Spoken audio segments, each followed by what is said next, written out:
Hello guys! For today's video, magluluto po tayo ng simple ngunit masarap na pansit bihon. So, ito na nga. Ayan, nilagay na natin yung ating bawang. Siyempre, i-golden brown natin yan. At kung napapansin nyo, mga yung aking kawali, yan na yung aking laging ginagamit. So, ito na, nilagay ko na yung ating white onion. Kahit anong kulay po yan, basta white onion or red onion, okay lang po yan. So ito, palalabasin din po natin yung aroma ng ating onion and then nilalagay ko na po yung ating chicken balls.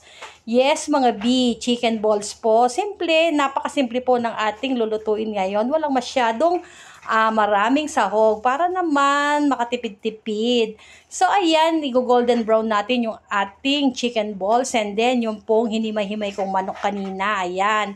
So, legs po yan, hinimay-himay ko kanina. And then, yung pinagpakuluan po ay hindi natin itinapon dahil ilalagay natin yan pang sabaw. O, diba guys? O, ayan ang sahog niya, chicken balls lang. And then, chicken, diba? Ayan, after that, ilalagyan po natin ng paminta. O, diba? May pag ganun, may after that na. O, diba guys? Mas maraming paminta, mas masarap. And then, naglagay po tayo ng isang sachet ng ating oyster sauce. Diba guys, para naman masarap. And then, maglalagay tayo ng konting toyo. Tansya-tansya na lang yan, mga ayan, hindi po natin masyadong dadamihan ng toyo dahil yung pansahog pa lang po ang ating gigigisa for today's video. Diba guys? So, eto na. Mekos-mekos na natin yan, mga insan. So, hindi po yan, wala pong relate yan dahil birthday po ng aking tatay ngayon. Hindi po yan relate sa aking niluto. Nag-crave lang po ako ng pansit. Nagkataon lang po birthday ng aking tatay ngayon. Tatay ko po ay nasa heaven na. So, namimiss na namin siya pero ganun po talaga ang buhay, 'di ba? Una-una lang. So tatay, diyan ka lang, stay put ka lang at gabayan mo na lang kami pati si nanay. And then ayan, nilagay ko na po yung gulay, o 'di ba? Napuno na yung ating kawali sa ating pagulay. Mas masarap po ang pansit pagka maraming gulay. O, diba guys? So, ayan na nga. So, ayan na nga. Dahil birthday po ng tatay ko ngayon. 76 years old na sana kung nabubuhay siya. O, diba guys? So, eto na. Siya ang lalaking una kong minahal, diba guys? O, ayan. Dahil po ako ang panganay, ako po ay makatatay. O, diba guys? So, eto na. Mekos-mekos na natin yan, mga insan. And then, syempre, tatakpan po muna natin yan para naman yung gulay ay maluto rin. Pero wag naman natin siyang masyadong lutuin. Yung tamang-tama lang para half cook lang ang dating ng ating gulay. O, diba guys? So, maraming pong salamat sa aking mga subscriber, followers, viewers. Thank you po sa inyo. So, ito na yung sinasabi ko guys. Medyo malutong-lutong na yung gulay. Isasalin po natin. Isi-set aside baga. O, diba? O, ayan. So, hindi rin po ako dahil nagtirik lang po ako ng kandila. Nagpray lang ako para si tatay naman ay okay lang kahit dalawin niya ako. Hindi naman po ako takot sa ganung bagay. O, diba guys? So, eto na. Maglalagay tayo ng kumukulong tubig na yan. Pero, syempre, dadagdagan pa po natin yan.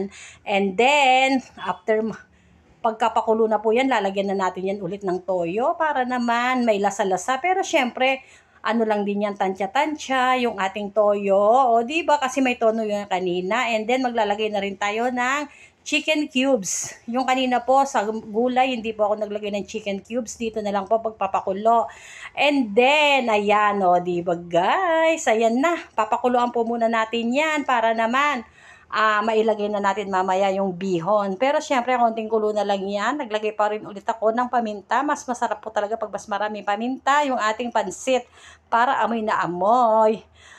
So, eto na nga guys, kumukulo na. At eto pala guys, nakalimutan kong i-video kanina. Nilagyan ko na rin po pala yung pinagpakuluan ko ng manok kanina. Hindi ko na na-video. Syempre, kailangan natin tikman kung kulang o para po ma-adjust natin yung ating panlasa or ang lasa ng ating sabaw ng pansit. O, naglagay rin po ako ng konting paminta pa and then asin. O, eto na yung ating bihon. So, sabi nila ang bihon daw po ay pampahaba ng buhay pero syempre, sabi-sabi lang po yan. Hindi naman po yan totoo. O, diba guys? So, eto na, hindi naman po humaba ang buhay ng tatay ko. Joke lang. So, eto na, kailangan natin munang imekos-mekos yung ating bihon. O, di ba?